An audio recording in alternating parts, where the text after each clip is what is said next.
again, everyone. We continue today with the book of Samuel, a brief summary on the book of Samuel. So we'll be looking at First Samuel. Now, who wrote the book of First Samuel? Well, according to biblical scholars, it's they believe that the book of Samuel in general was written by more than one author. Of course, one of those authors being the prophet Samuel himself, followed by Prophet Nathan and Gad. Gad spelled Gad, Gad. And it was written sometime around 1000 BC. It contains 31 chapters, and it was written for the Jewish people, the children of Israel. Now, what was the purpose of writing this book? Is the writing of this book is stated to be um, for the revelation of Samuel's ministry, the prophet who was paramount in restoring law and order, including faithful worship of God in Israel.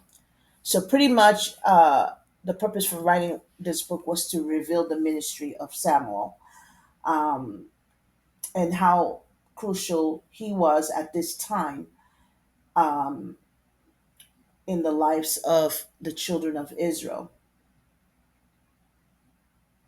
The first and second book of Samuel was initially formed as one book, but eventually it separated into two parts.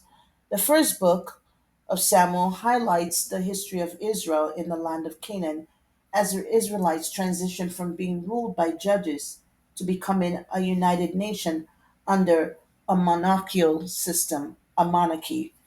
This book focuses more on establishing a strong monarchy, and it begins with Saul being chosen as king by God, followed by David eventually. Saul, though having the physical attributes of a king, as we see if in 1 Samuel chapter 9, verse 2, unfortunately proved to be ill equipped to rule and lead God's people. So God found a replacement for him in David, a man the people least expected to have the qualities of a king.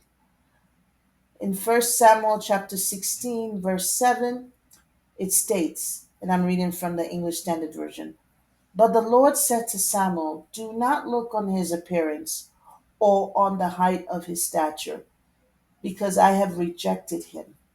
For the Lord sees not as man sees. Man looks on the outward appearance, but the Lord looks on the heart.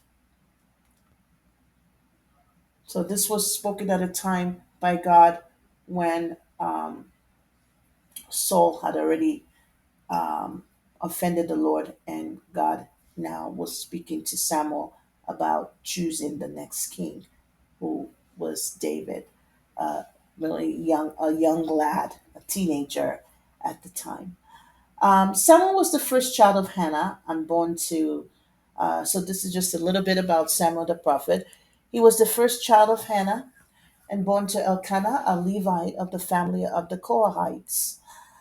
Samuel has been referred to as the last of the judges of Israel and the first of the prophets of God.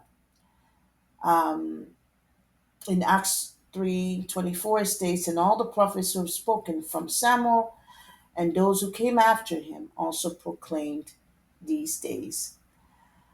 Samuel made history by being the first prophet to anoint not just the first king of Israel, but the second one whom through the lineage of the Messiah, Jesus Christ, was established. So I'm going to end here today with this summary, and we shall continue next time with Second Samuel, the book of Second Samuel.